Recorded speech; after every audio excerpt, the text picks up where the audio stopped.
सदाशिवसमारम्भां शङ्कराचार्यमध्यमाम् अस्मदाचार्यपर्यन्तां वन्दे गुरुपरम्पराम्. Om. Okay, I'll share my screen. Or as they say in the corporate world, let me fire up my screen. It's a fancier way to say that. Yeah. Um, so I think we covered, Yeah, we finished the shloka. yeah, we covered the shloka, and if you would like to read from here, Yeah. पाराशर्यवचः सरोजममलं गीतार्थगन्धोत्कटम् can you scroll down a little bit? Forgot sorry, the scroll up, sorry, yeah. नानाख्यानककेसरं हरिकथा सम्बोधनाबोधितं लोके सज्जनषट्पदैरहरहः पेपीयमानं मुदा भूयाद्भारतपङ्कजं कलिमल प्रध्वंसिनः श्रेयसे. May the spotless lotus Mahabharata, born of the waters of the words of the son of Parashara, Vyasa, having the meaning of the Gita as its sweet fragrance, with its many stories as stamens, fully opened by the revealing stories of the Lord Hari, relished happily day after day by the honeybees who are the right thinking people of the world. This lotus of Mahabharata, which destroys the blemishes of Kali Yuga, may it be for our good. In praise of the Mahabharata. This is the verse in praise of the Mahabharata itself. It says, "Let it be for the good of all people. Let this beautiful lotus epic be for moksha, liberation, the most desired end." It destroys all the problems of Kali Yuga. Kali is that which is selfish. Any evil is called Kali. Kali Yuga is a yuga, a time period when people become easily caught up in their own likes and dislikes, ragas and dveshas. The Mahabharata has a number of guidelines for people.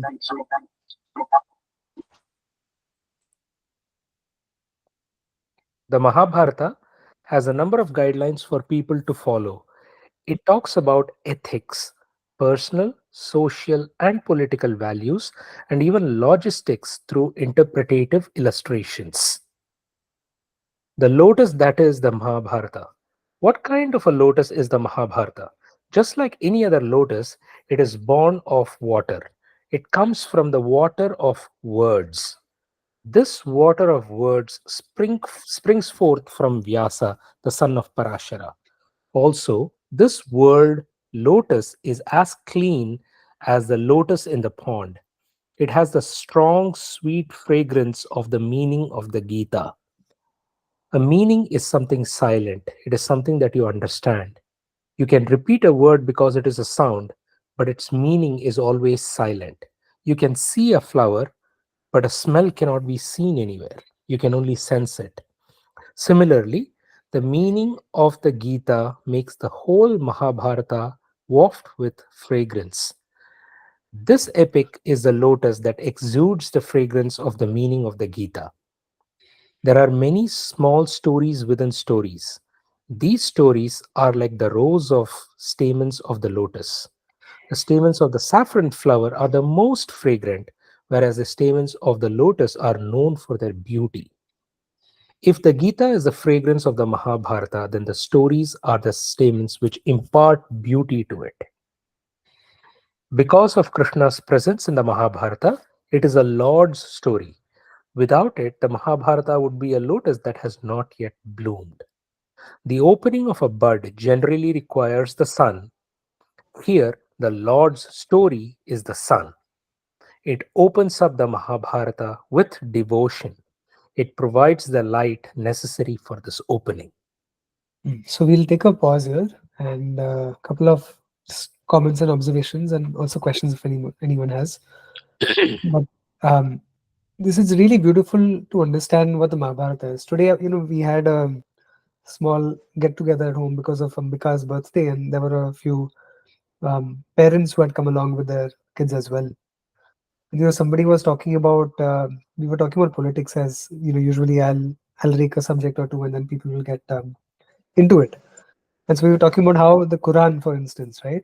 Somebody said that, oh, I think the Quran has been changed over time. It used to be good once, and then people modified it and this and that and all. And I was like, first of all, we don't know the original Quran, if at all there was an original Quran. And then the one that we know is the one that everybody follows. And the one that everybody follows is, well, I, for lack of any caution about the YouTube algorithm, it's violent. It's full of violence. It's full of hatred against kafirs, against people like us. So, yeah. So, that is the version that people follow. So, we can't talk about what an original version was. We can only talk about what is existing today. When you look at the Mahabharata, based on like these critical editions and scholarly analyses, there is an understanding that the Mahabharata used to have 25,000 shlokas at one point, and then there was an expansion, and ultimately the present version that we have is 100,000 verses. But the beauty is like it's like a tree, and that tree becomes a forest. But it's of the same quality, of the same nature. It's an expansion of the same beauty of that kernel of truth that existed. So whether there has been some interpolation, expansion within the Mahabharata, or whether it is as it once was, it is still beautiful and it is still very lovely. And there's something to learn from it, unlike the other text that I was talking about, right? So this is what the Mahabharata is. This is what our tradition is, which is that even if you have a certain kernel around which other appendages are kind of added to it, even those appendages, by influence of that kernel, become very beautiful. They become very fragrant. They become an expansion of the same truth. And it only adds to the beauty, it doesn't subtract from it. So this is the place where we are not very particular about a definitive version of something, because that definitive version is really a very scholarly analysis, but it doesn't help one in one's own personal growth. Likewise, there was, I believe, I don't know, somebody had asked about the authorship of Tattva, right? So we know that Tattva is not authored by Jagadguru Adi Shankaracharya, but it is some Shankaracharya who has contributed to this grantha, who has written this grantha, Tattva, and it's very beautiful. And it's perfectly consistent with the teachings of Adi Shankaracharya. Therefore, we accept it as a Prakarana Grantha, as a Pramana. And at the same time, because we don't know who the author of Tattva is, it is likely some Shankaracharya. We don't know which Shankaracharya. When you don't know something, you add Adi Shankaracharya as a catch-all. It's like, in coding, you have like a catch-all statement. So when you don't know something, you redirect it back to a source that you consider authoritative. Likewise, today, we talk about the 18 Puranas. Now, the Puranas themselves were stories that were passed along from teacher to student, but not only from teacher to student, but also from grandparent to grandchild, because it is a household story. It is a story about life. It's a story about everyone's childhood. It's something that we've all been exposed to in some form or the other. And these Puranas also underwent a certain expansion over time as stories were added to. But the beauty of it is that the people who will take to the Puranas are the ones who are committed to the teaching. And the ones who are committed to the teaching, even if there's an addition to it, it will be consistent with that teaching because they are already pre exposed to it. And there is no political motive or gain to be accomplished by doing so. So, this is just something I wanted to point out, that the Mahabharata is beautiful in whichever form it is presented to us, whether it is a certain edition or a certain different edition. So, that is the Mahabharata. It is fragrant, it is beautiful, and at its center, at its core, is this absolute marvel of the Bhagavad Gita. And the Bhagavad Gita is what really imbues it with life and, the status of the fifth Veda. Because if you take away the Gita from the Mahabharata, it talks about the other three Purusharthas. It talks about Artha, Kama, Dharma. But when you add the Gita back into it, now it's also Moksha Shastra. And every Veda has all four Purusharthas embedded within it. The Upanishadic portion is about moksha. The Aranyaka portion is about, different upasanas and such. The Karma Kandas portion is also there. And so the Vedas are complete. Likewise, the Mahabharata is also complete, and therefore it is likened to the Veda, and it is often called the Pancham Veda, the fifth Veda, in, in a way to elevate the text. So that's the beauty of the text. Um, any thoughts or questions here?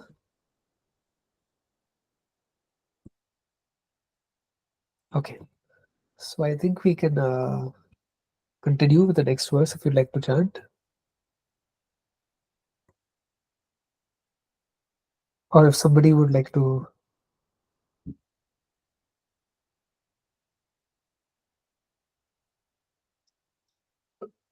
Yeah, please go ahead. Yeah.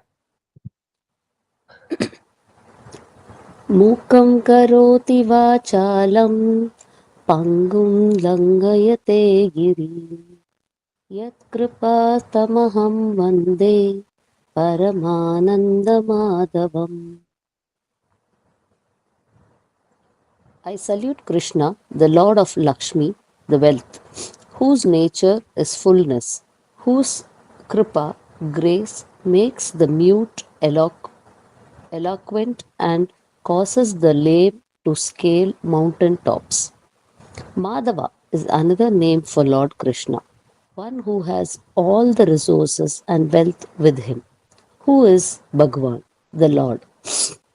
I salute the one who is Madhava, Bhagavan, and whose expression and essential nature is fullness, Ananda.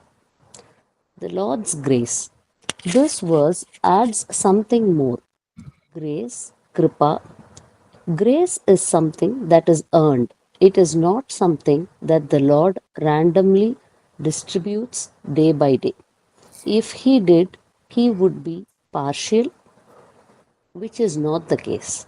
Grace is a graceful expression for karma phala. Karma is what you do, and phala is the result of what you do. Prayer as an action. Prayer is also a karma, an action. Because it is an action, it necessarily produces a result. The result is twofold: seen drishtaphala and unseen adrishtaphala. One example of a seen result is the psychological benefit of prayer. The very fact that you are able to pray is itself a benefit.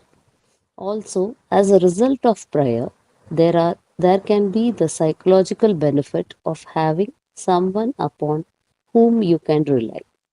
Any individual has limitations, whereas the one who pray to is looked upon by you as limitless. Even without understanding, the Lord is looked upon as someone who is omniscient. What is omniscience? All knowingness. No one understands totally what it means to be omniscient, to be all knowing. To understand all knowledge, you must be all knowing. However, our knowledge is limited. From this limited knowledge, we can always know a little more, but also will be limited. What we can very easily understand, however, is limitation in knowledge. From that, we are able to appreciate that an omniscient person is free from limitation with respect to knowledge. This is what is meant by having an appreciation of omniscience. Who is the omniscient person? Is he or she another kind of person or one of us? There is, therefore, a great deal of knowledge to be known in order to appreciate Ishvara, the Lord. I invoke this Ishvara in the form of a prayer. So there's something very nice explained over here. A lot of this stuff that we see here is actually discussed, very deeply in some of our introductory, I guess, satsangas. But such as how prayer is also karma and other things. I wanted to talk a little bit about the capacity of humans to even understand these teachings a little bit. When we talk about omniscience, all knowingness, obviously none of us have that capability to know everything that is there in the world. There are two types of omniscience, right? One is um, sarvavid, and the other is sarvajnata. So, when we talk about sarvavid, from the perspective of sarvavid, it is knowing the details, the specific details of everything. Only Ishvara is sarvavid.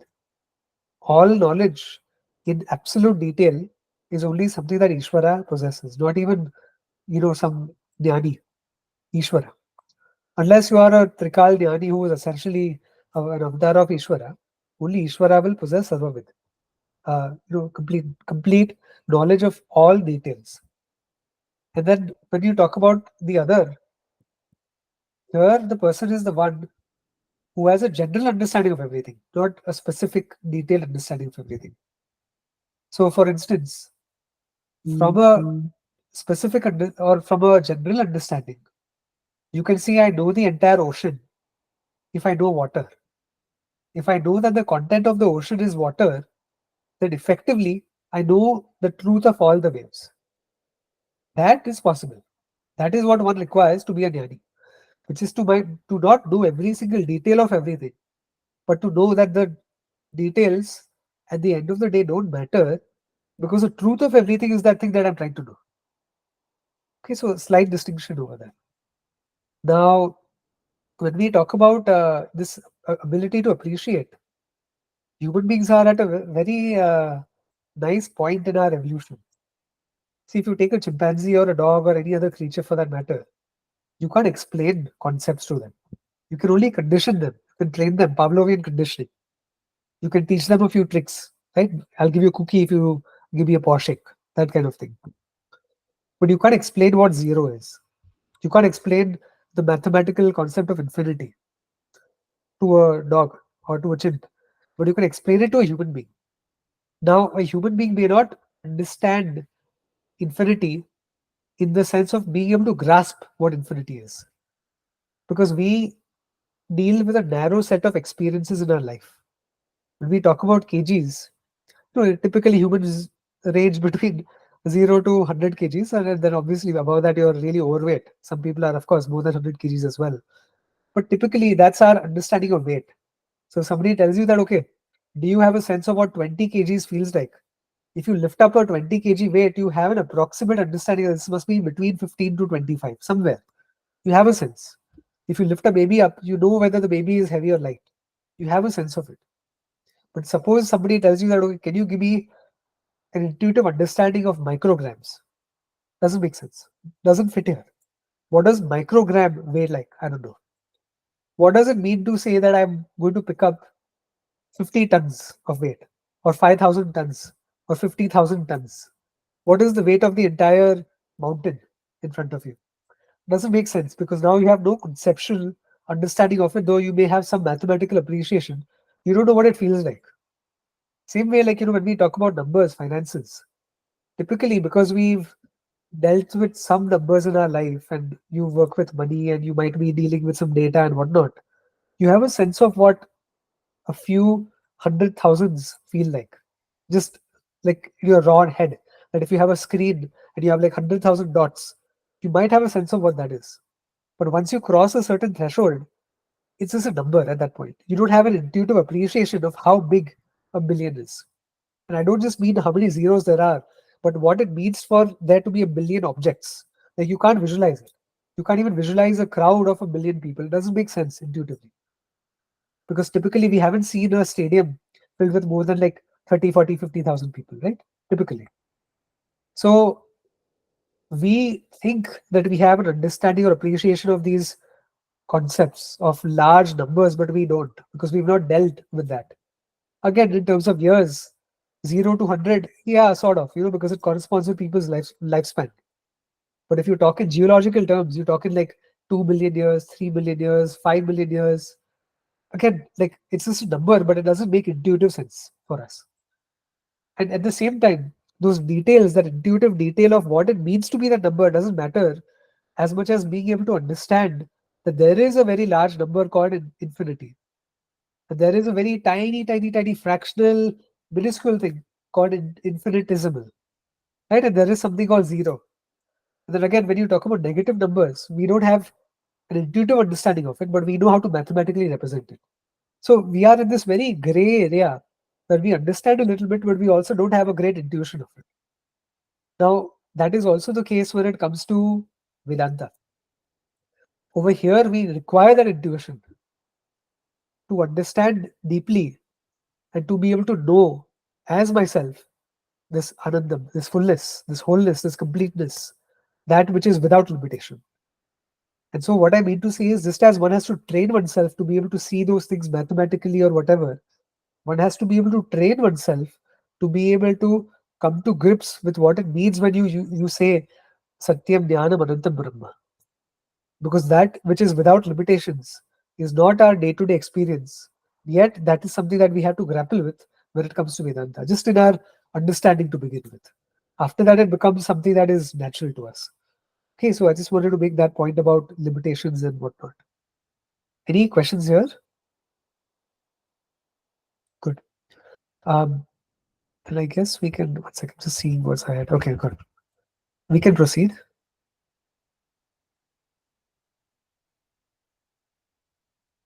If you could like to lead. The results of prayer. Prayer is a karma and it produces an immediate result, a visible result. That you are able to invoke the Lord is the result. You have someone to rely on, someone who is all powerful, almighty, all knowledgeable, unlike anyone else.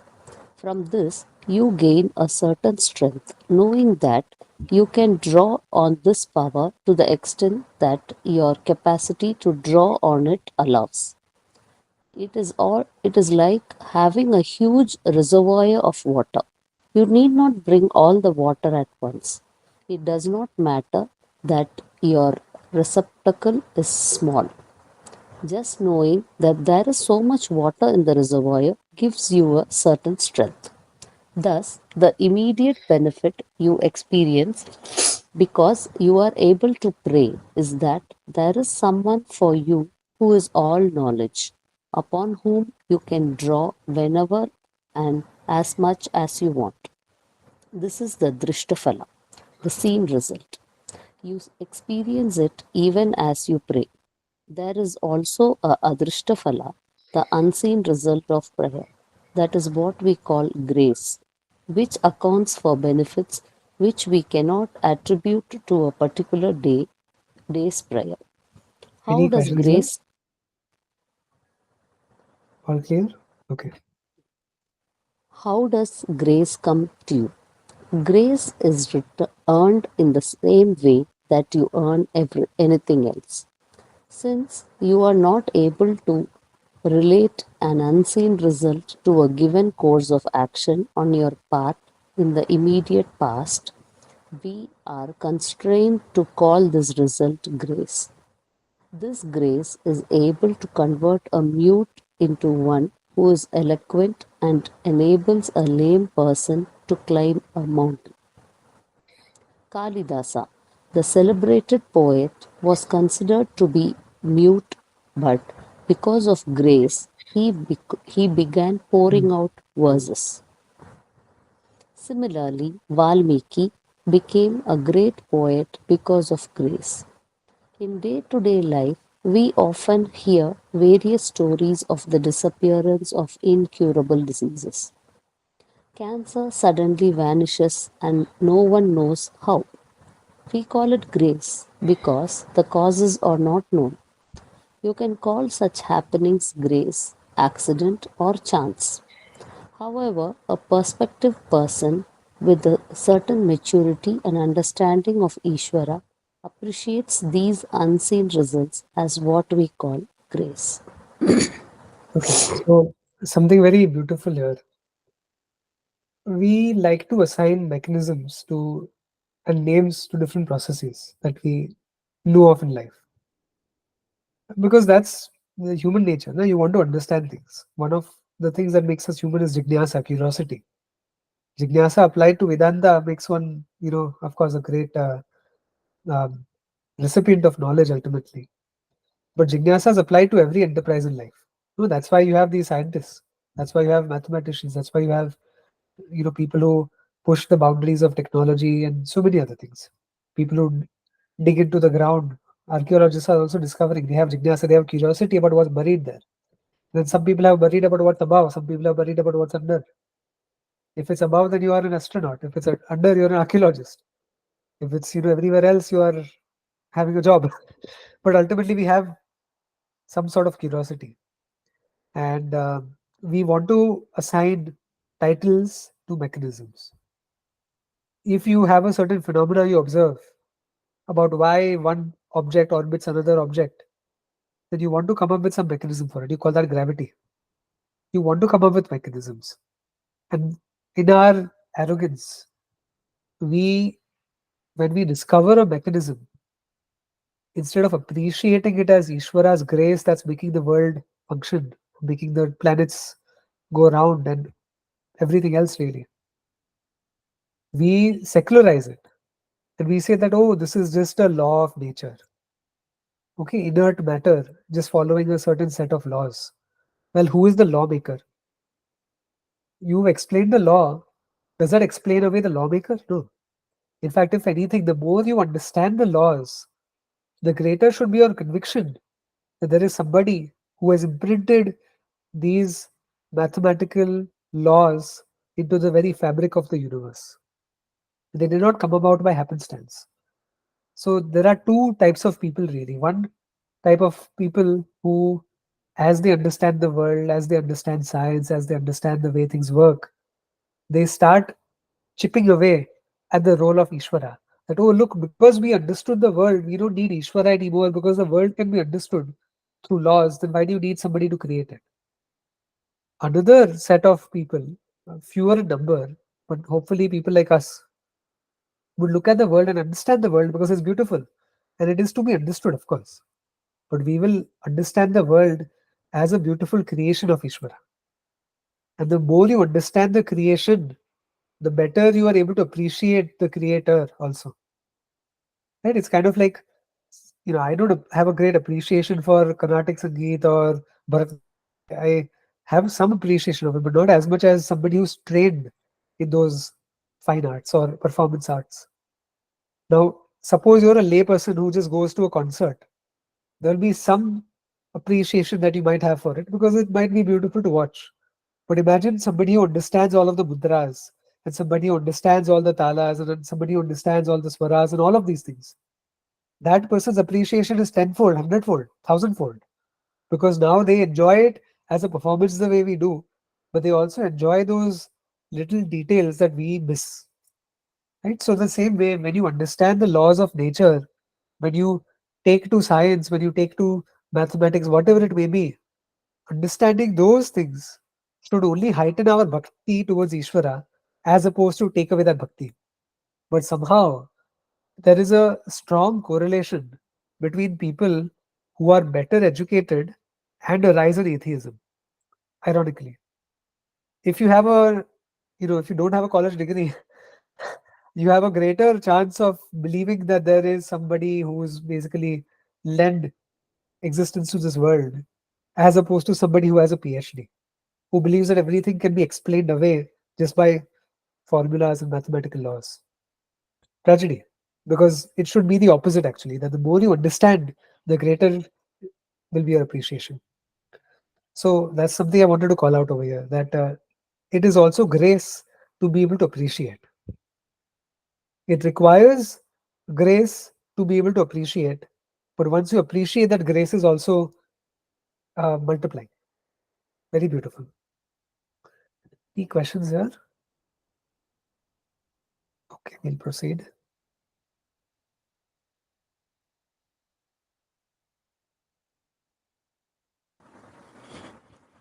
The invisible result of prayer.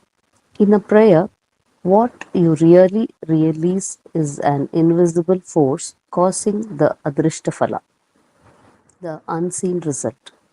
The very system, the laws that produce certain results which are not visible to us are reorganized by prayer. Certain elements are introduced through prayer into this invisible system causing it to reorganize itself. However, we do not know how it will be reorganized. This is why the results are said to be caused by grace. Grace, therefore, is something that we receive purely as a result of our own karma. Actions done either in our immediate past or in the remote past. Because of this result, this grace, certain situations happen in our favor. What is generally taken to be impossible is made possible by grace. In fact, all life is like that. The impossible is made possible. With this verse, I salute Bhagavan, the one whose grace the mute becomes eloquent and the lame scales mountain tops, the one by whose grace the impossible is made possible. The final verse of Gita Dhyanam describes the various beings who praise this all knowing Lord. Excellent. So here's a question. As we discussed in the previous um, section, it takes grace to have grace, sort of, right? To recognize grace also takes a certain grace. Because if I don't have grace, then how can I recognize that there is grace? It is all Ishvara's grace that is making the world turn. So doesn't this seem to be paradoxical? How do you solve that puzzle? I require Ishvara's grace to be able to recognize Ishvara as the one who is, the one who is the giver of all of this grace. So how can I ever earn that grace if I don't have that grace?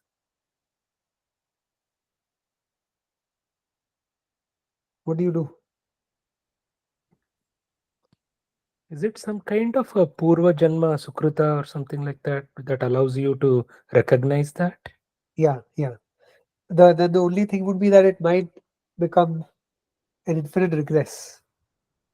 So then where did that grace come from in the Purva Janma? It came from it's a very beautiful thing that even if a person doesn't accept Ishvara, see, today to help your neighbor or to help somebody or to do some form of seva, you don't require to be an astika for that. Or somebody who says, oh, I'm a Sanatana Dharmi, therefore I will help someone. Anybody can help. Anybody can earn some punya karma. But that punya karma will also come in the form of Ishvara's grace. And that grace becomes a starting capital to begin to recognize Ishvara as the giver of all grace. So it can come just through good deeds, through some basic act of outreach. That's where it all begins, in dharma. Very beautiful. Um, so we just have one more shloka left for the dhyana shlokas. But I know Aparnaji, if you are on the call, you had a question that you had sent on WhatsApp that I said we would discuss during satsanga. Would you like to look into that? Would you like to phrase that question for Okay. the group? Okay. Yes. Um, this was about Tattva Bodha when reading the book by Pujya Swamiji. So there he says about this is after Viveka while reading the Vairagya portion. So what is Vairagya there? So how do you and what is the Samadhi Shatta Sampatti? How do you control your anger? Now, first, if you don't have okay, damaha, then your indriyani are not in your control. And then, if suppose you are angry and you do not shout at somebody, then you are in control of your indriyani. But then your anger is still within you. So you still have to. I mean, this means that your shamaha is lost. You're at that moment when you're feeling anger inside, even if you haven't expressed it. So how do you get rid of anger, or how do you get back your inner peace if you're feeling angry inside, even if you are fairly in control of your expression at the moment? That is the question. That's an excellent question, in fact. It's a very deep question. In fact, I would say 50% of all of psychology is really resting on understanding this dynamic between behavior and cognition. That's what it is, right? So you must have heard of CBT, cognitive behavioral therapy. That's a big branch of psychology. It's huge. In fact, it's a very powerful method. And see, behavior influences the cognition, and the cognition influences the behavior.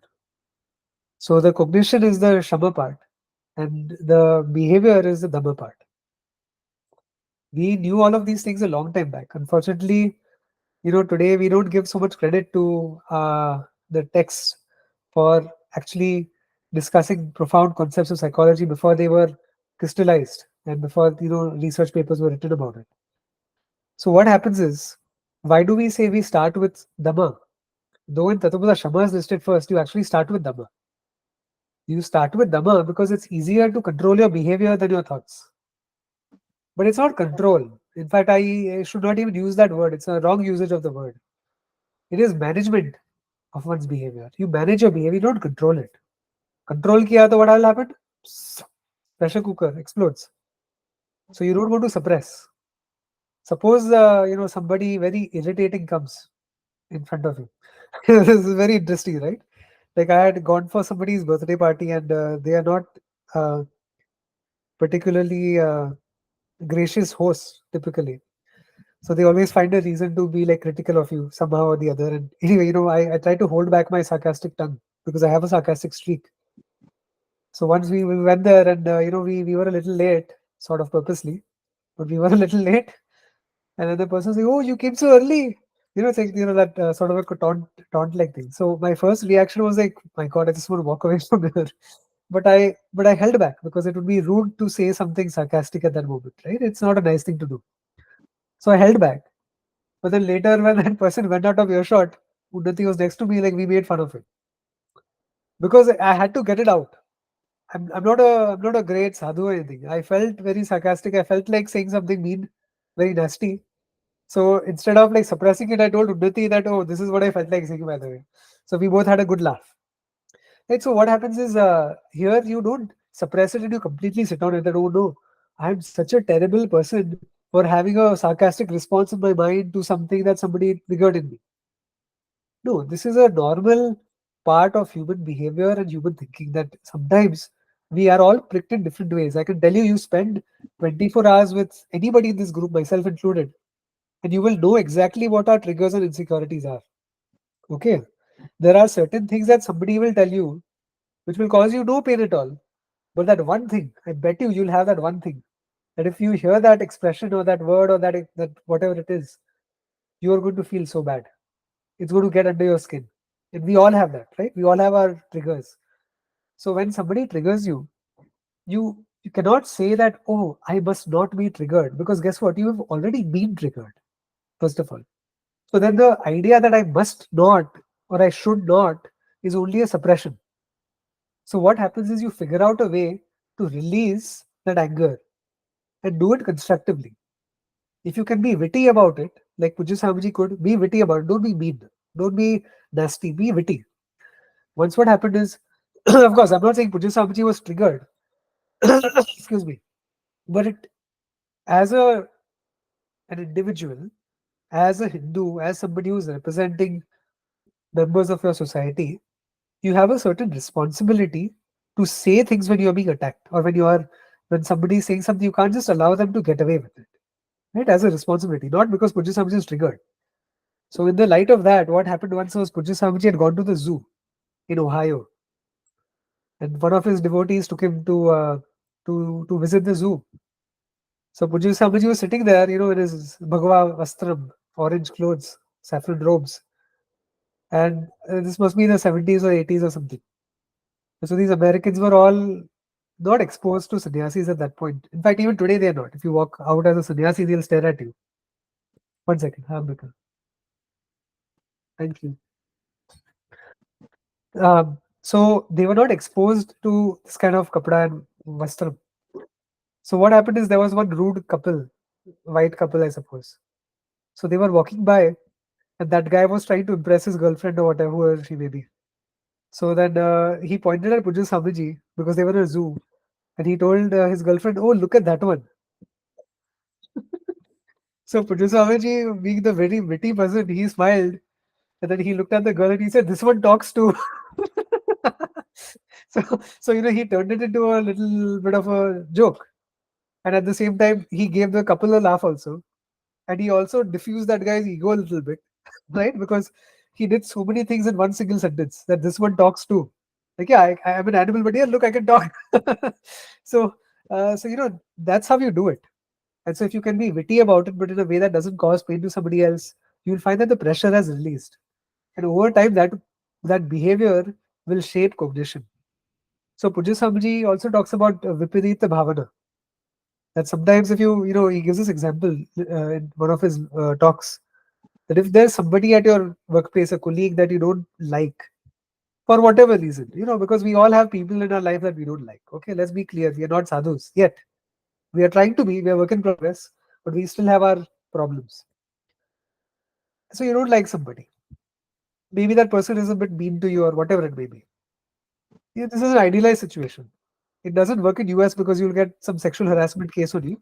But in India, you go and give a flower to that person the next day.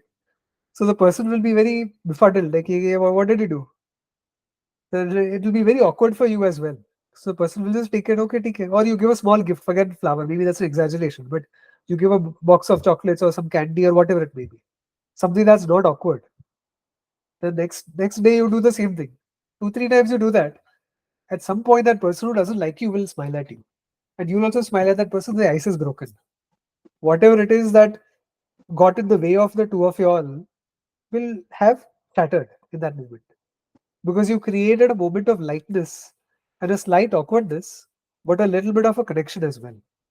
And usually we find that the problems that we have with people are less to do with who they are and more to do with the fact that we haven't established a connection between us. We haven't understood the other person, and the other person hasn't understood us as well. And so, that could be another way where you can make it work because this is all objective thinking. And what happens is that behavior actually affects the thinking pattern and it will affect in real life the relationship as well. So, what happens in this behavioral therapy is like I talked about in one of the satsangas that I have a tendency to procrastinate. So the reinforcement over here is that if I procrastinate, which is if I don't meet a certain deadline and if I don't get a particular set of tasks done, then the way to cure that problem is by working for an extra hour. Now, do I like working? Evidently not, because if I liked working, then I would not procrastinate because it would be fun for me. And you never procrastinate on those things that are fun. So, what do? What you do is you give yourself an incentive to finish the work which you evidently don't like so that you don't have to spend an extra hour doing that work which you evidently don't like. And so, what you've done is you now suppose you procrastinate in spite of that, then you do that extra hour of work. Is it a punishment? No, it's not. Because you will actually have done an extra hour of work which you will feel good about. And so, this kind of system behavior, in some sense, you can also call it Dhamma. Because the not procrastinating at all would be Shama because you resolve that issue.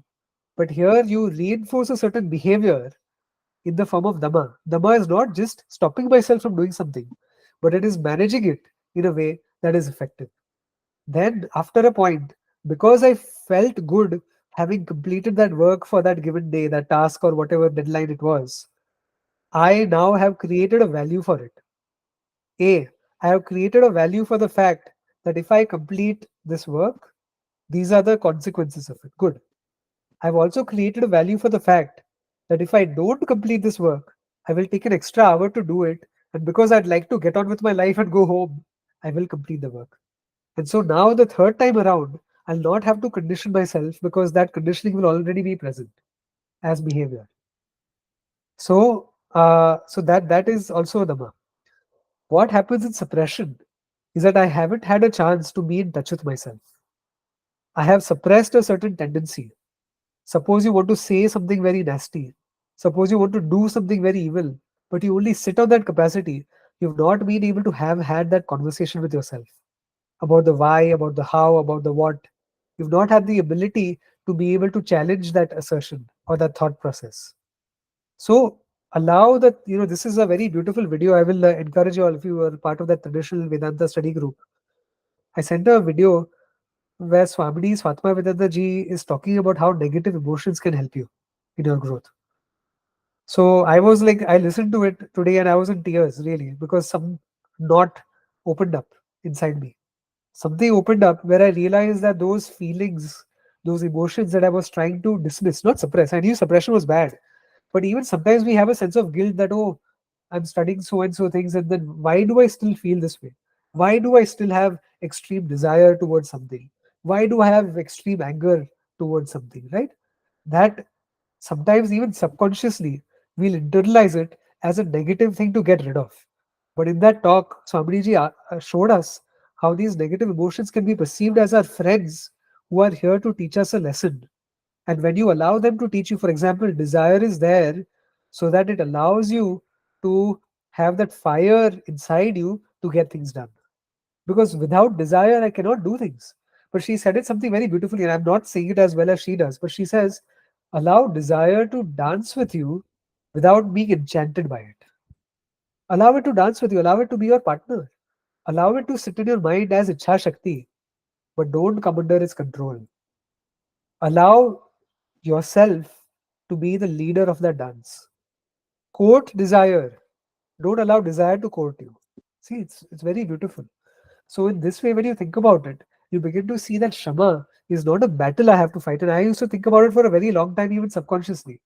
That, okay, let's work on this as a student of Vedanta. Why should I, still entertain these feelings? And why should I still get dismayed by situations and all? Allow it to be there.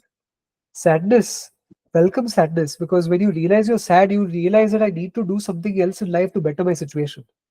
Anger, use anger constructively to set boundaries in life, to get the work done. I have learned to do that, by the way, since a while. Not very effectively, but what I've been doing, sort of, is that I take small triggers, things that trigger me, and I use those triggers to sometimes even write a post. So sometimes if you see when I write a post on Facebook or wherever else it may be, I tend to have a little bit of passion behind it.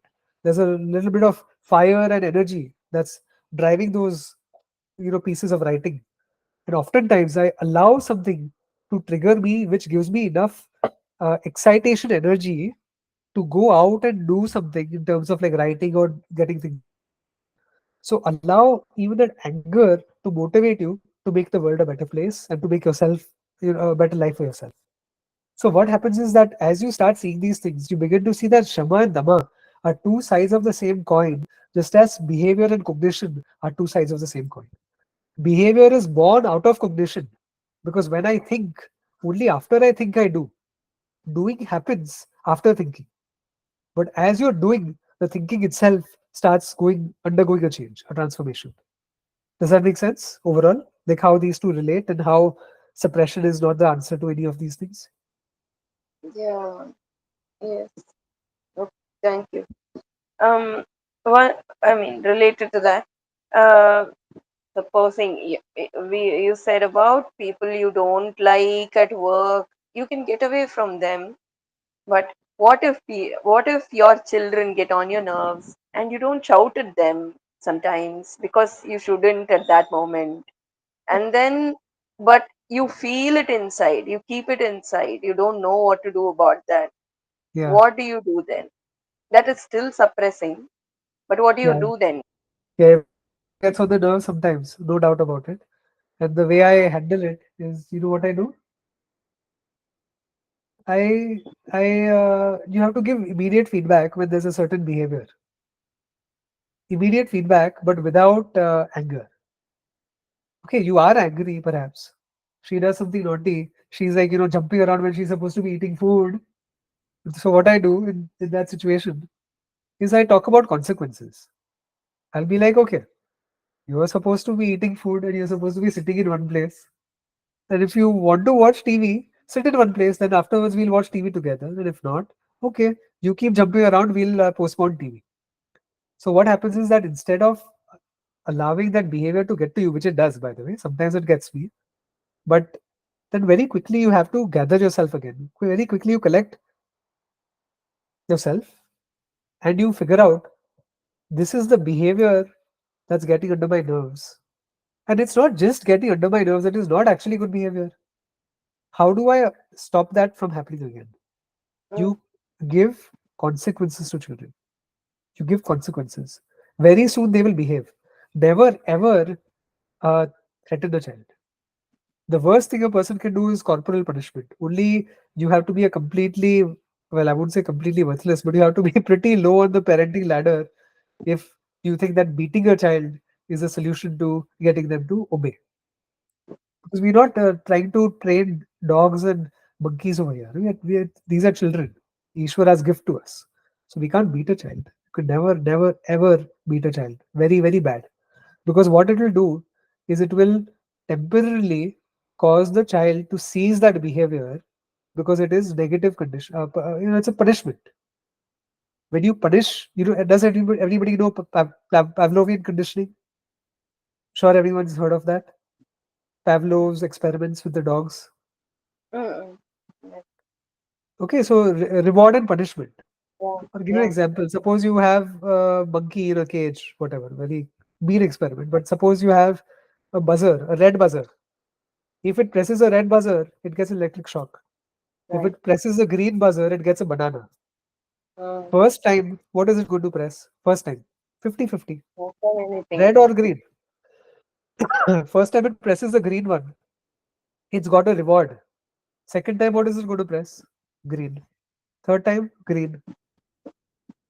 It will not press a red one because it's been shocked. And it will always press a green one because it's been rewarded. Now, what happens if you switch the colors? It will get a shock few times because it will be confused. But again, now in its mind, red is good and green becomes bad. Okay. It's all conditioning. That's how we condition values. Imagine that. A good value can become a bad value, and a bad value can become a good value depending on how you condition the child. Imagine teaching your child, just imagine that as a peaceful, you know what I'm talking about, the peaceful religion, where they teach children at the age of 6 and 7 how to cut the throat of a goat. You're conditioning a child to have a value for something that is not valuable, which is violence, which is himsa. But at some point, they start seeing that as a reward because the family is rejoicing. Arey wah, my child, cut the first goat's throat first time. It's a celebration. Great. It becomes a habit. It becomes a conditioning. You give a child, you like animals. Animals are your friends. Every child likes animals.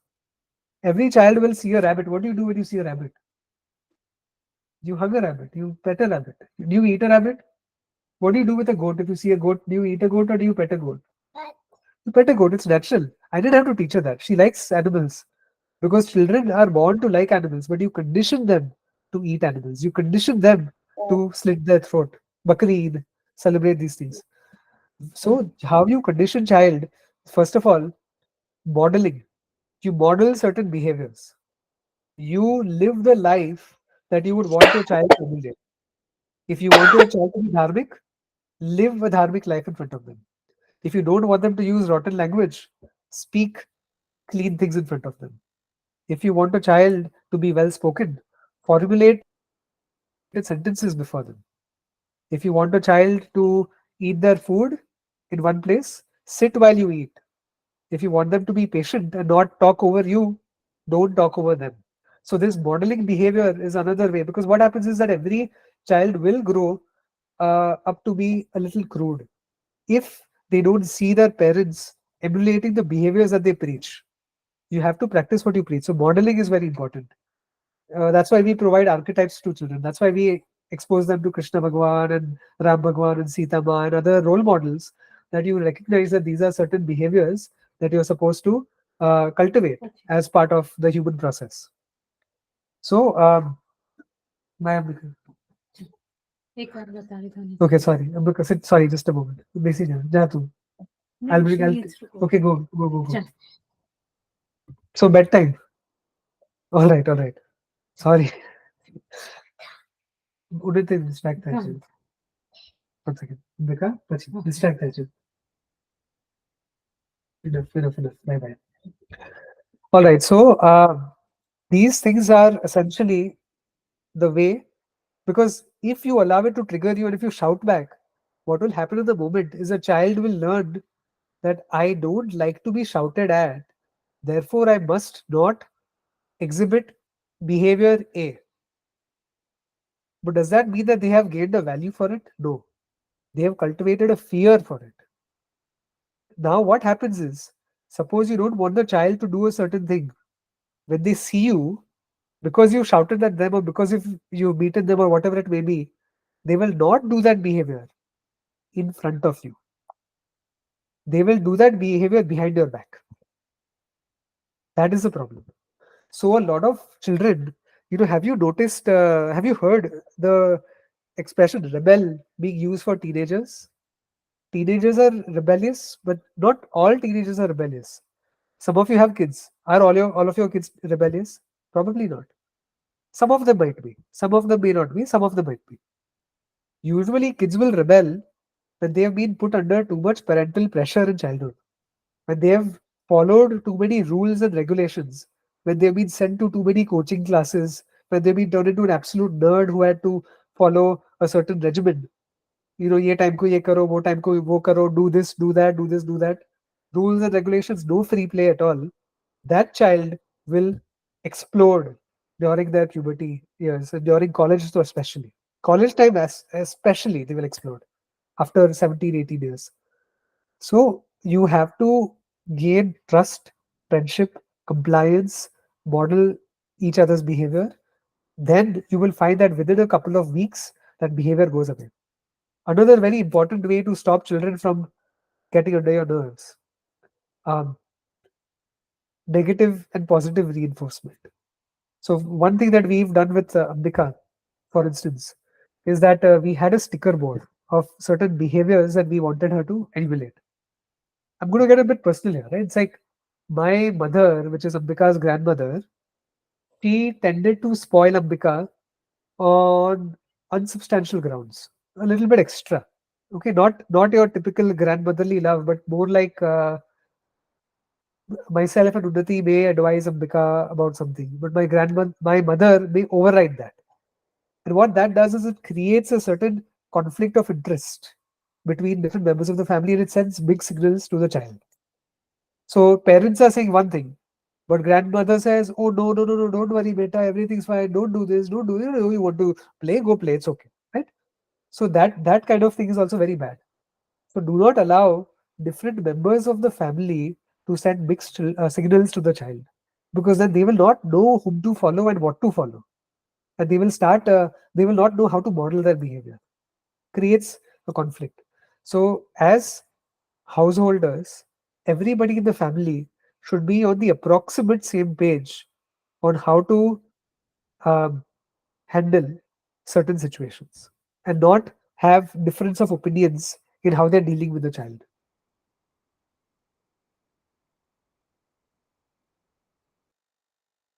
Me and Unnati both to remodel those behaviors that she had lost over time because of those influences. So, we gave her a sticker board with certain traits that we wanted her to cultivate. So, for example, if she attends a Bharatanatyam class, she gets a sticker for that. Because in the beginning, she was not very happy about it, but now she likes it. If she does XYZ, if she sits properly and eats, she gets a sticker for that. She sometimes tends to talk over me or over somebody else. If she allows somebody else to complete their sentence before she speaks, she would get a sticker for that. When she gets 35 such stickers over the course of a week, well, she needed to have a 28 out of a maximum of 35. We would give her a certain gift. Later on, I was told that even that's not a very great idea. Instead of a gift, give them some sort of positive experience that will be good for their growth, which will also allow them to delay their gratification. For example, you can promise that, oh, if you do all of this, then we will all go to the park together. Now, going to the park is fun, but it also cultivates a value called family time. Right? So here you are doing multiple things at the same time. And after a point, we took away the sticker board. The sticker board was not required because those behaviors became part of her. So she doesn't talk over me. We also taught her one more thing, that sometimes they're kids, she just turned 6 today. So what do kids do? They have something in their throat here and they want to let it out. And they can't expect parents to complete their entire conversation before they speak. So what we told her is that when you want to speak and when we are speaking, put your hand on my shoulder like this. Just do this. So I know that you want to speak. And then I will quickly finish up what I have to say, then I will look at you and then we can talk. So all of these things are very, very beautiful, and it's a good way to parent a child, really. And from a very young age, I encourage you to get a better understanding of the difference between reward, punishment, and reinforcement. And as far as possible, in fact, to the extent you can completely eliminate punishment from your vocabulary. Do not punish a child for anything. Work with negative reinforcers and positive reinforcers. Because what you're looking to do is not punish the child because you hate your child. No. What you're looking to do is reinforce certain behavioral traits. Because what you are angry about is not what the child did, but about the habits that they have. And if those habits can be remodeled, then you have succeeded as a parent and your child has succeeded as a child. In fact, you both succeeded in the parent child relationship. So, like as Swamiji taught, allow these triggers because you will be triggered. There's no stopping that. But it will slow down over time because you are deconditioning yourself also in some ways. You are trying to create, we as human beings are very good at this. We create the world in which we want to live. We don't enjoy the world as it is, which of course we should. But we create the environment, we shape the environment. We place a furniture here instead of there. We, watch this movie instead of that. We paint this color for the wall instead of that. We read this book instead of that. We model the environment to our liking. And there is nothing wrong in that. You sometimes have to model your child also in a way that does not make you despise them in that moment. Now, of course, your modeling should be dharmic. So, as I think even Jordan Peterson says, right? Don't raise your kids in a way that will make you hate them. Because believe me, it's not a stretch of imagination to think that parent-child relationship can be soured as they get older. It's very much in the realm of possibility, and the likelihood of that is very high, especially in today's age. So if your child is a Gen Z child, it's even harder for them. So yeah, those are some roundabout thoughts I had. Thank you. Sure. So I think we've exceeded an hour. We can reconvene next week and we'll look at the final shloka of the Gita Dhyanam and then we'll get into the actual text. Okay, so in the meanwhile, see you all and have a good week.